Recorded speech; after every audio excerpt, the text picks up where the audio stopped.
अस्सलाम वीवर्स, मैं वाजिद अली हुसैनी। वीवर्स, लकड़ियाँ लैने वास्ते असीं आए हैं। अज ना ईंधन जलाने के काम आंदियां ने, क्योंकि पंजाब दे कुछ देहात ऐसे ने जिथे बिल्कुल पुराना रस्मो रिवाज ने, पुराना दौर चल रहा है। कुछ तो ऐसे ने शहरों के विच, पिंडां विच भी तकरीबन सारे गैस आ चुकी है, सुई गैस लगी हुई है और लोग मोस्टली गैस ही इस्तेमाल करते हैं। लेकिन कुछ पिंड ऐसे ने जिथे अजे भी गैस का कोई नामो निशान नहीं। दूसरी गैस लोग इस्तेमाल करते हैं सिलेंडर में, जी फिलिंग करवा के करते हैं। लेकिन मोस्टली ज़्यादातर लोग जोड़े ने, क्योंकि पुरानियां माइयां जड़ियां साडियां ने, वो लकड़ियाँ जलाना ही पसंद करदियां ने। इस वास्ते लकड़ियाँ लैने वास्ते असीं आए हैं। वजन कर रहे ने, भारी किन्ना वजन करते हैं। 2 मन लकड़ियाँ लैके जानियां मोटरसाइकिल ते तुहानूं दस्सने किवें लैके जावांगे असीं। रस्ता भी साडा बहुत ज़्यादा कच्चा रस्ता है और ख़तरनाक रस्ता है, लेकिन लैके मोटरसाइकिल ते ही जानियां ने, क्योंकि रेहड़ी वगैरह का कोई इंतज़ाम नहीं हो सकिया। इन्हां दी रेहड़ी पहले ही किते गई हुई है, एक ही रेहड़ी है इन्हां कोल, और इन्हां दा दूसरा मुंडा लैके गया होया किसी गाँव दे विच छड्डने वास्ते।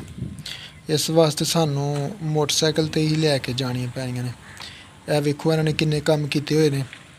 लकड़ियां दे बिजनेस दे नाल नाल एक बिजनेस नहीं, 3-4 बिजनेस बनाए हुए ने। वो सामने वेखो तुसीं, मुर्गियां रखी हुई इन्हां ने, सील कुकड़ रखे हुए ने, सील कुकड़ियां ने मुर्गियां। और एक एक मुर्गा जिहड़ा इन्हां दा, वो तकरीबन 6-6 7-7 हज़ार रुपये का एक मुर्गा इन्हां दा। जिहड़े सील कुकड़ी दे बच्चे होंदे ने, वो एक बच्चा भी 3,000 रुपये का दिंदे ने। इत्थों इन्ना ज़्यादा प्रॉफिट कर रहे हैं। देखो इन्हां ने खुड्डे बनाए हुए ने कुकड़ां वास्ते, और दूसरी साइड ते आरा लगाया होया है। आरे तो भी इन्हां दा प्रॉफिट हुंदा है, लकड़ियां दा अलग हुंदा है। तो तुहानूं बिजनेस आइडियाज़ भी नाल दे रहे हैं, छोटे छोटे गाँव दे पिंड दे विच अगर किसी ने रहना होए, कोई बिजनेस करना चाहता होए लकड़ी का, तो इस तरह कर सकता ईजीली। कि एक बिजनेस दे नाल इन्हां ने ठेके ते जगह लई हुई है थोड़ी जी, कोई 2-3 कनाल, और इहदे विच ही नाल लकड़ियां वड्ढ के लै आंदे ने, सुहागे बना के बेचते हैं ट्रैक्टरां वाले। और दूसरा आरा लगाया होया है, जे किसी ने लकड़ी वगैरह चरानी होए, ठीक है जी, फट्टे वगैरह बनाने होन, बाले बनाने होन छत्त ते पाने वास्ते, वो ने। उस तो बाद मुर्गियां रखी हुई ने नाल, कुकड़ियां, देसी कुकड़ और देसी कुकड़ियां रखी हुई ने। इन्हां दा भी बिजनेस है नाल।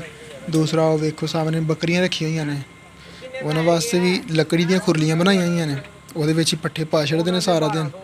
और दरख्त लगाए हुए ने छोटे नाल, वो साइड ते कमाद लगाया होया, थोड़ा जिहा केला लगाया होया है, ते इत्थों ही फल भी हासल करते हैं। और बकरियां भी इन्हां दियां सारा दिन इत्थे चारा खांदियां रहिंदियां ने, शामें बन्न छड़दे ने इन्हां नूं। ते यह भी बिजनेस है इन्हां दा। और दूसरे नाल कुक्कड़ रखे हुए ने, मुर्गे, ये सारा बिजनेस करते हैं इत्थों ही। एक ही छोटी जी जगह चों 3-4 बिजनेस रखे हुए ने। और बड़ा खूबसूरती भी कितनी ज़्यादा है, एक पिंड का माहौल है, बिल्कुल देसी माहौल, और बड़ा पुरसकून माहौल है, शहर तो बिल्कुल अलग, कोई शोर शराबा नहीं। यह वेखो सील कुकड़ किन्ने प्यारे ने। इस साइड ते कुकड़ियां ने, अपने बच्चे कढवांदे ने, अंडे जिहड़े दिंदियां ने उन्हां रखी जांदे ने, और उस तो बाद इन्हां नूं मुर्गियां कलने सारे। जो मैं लास्ट टाइम आया 15-20 दिन पहला, तो उन्होंने होर बच्चे कढवाए हुए सन। यह कोई 6-6 महीने के बच्चे ने, इनके भी तकरीबन पूरे मुर्गे बनने वाले ने, साल का होए तकरीबन। तो क्योंकि ज़्यादातर लोग जिहड़े पसंद करते हैं लड़ाई करवाने दे, ते लड़ाई करवाते हैं सील कुकड़ां दी ना, ज़्यादातर शौकीन होंदे ने लोग पिंडां दे, ते कुकड़ां दी लड़ाई करवाते हैं। इस वास्ते इन्होंने कुकड़ भी रखे हुए हैं, और सेल करते हैं कुकड़ भी। इन्हां विचों भी अपना प्रॉफिट कमाते हैं, और लकड़ियां दे विचों भी अपना प्रॉफिट कमाते हैं, और बकरियां भी रखी हुई ने, और फल और फसल भी लेंदे ने इत्थों कमाद दी। यह तो बिजनेस आइडियाज़ ने पिंड दे छोटे छोटे, ठीक है जी। और अपना कम काज भी नाल करते हैं। देखो कितना प्यारा पुरसकून माहौल है, पुरअमन, कोई अफरा तफरी नहीं, कोई दौड़ शोड़ वाला काम भी नहीं, बिल्कुल आसान काम है।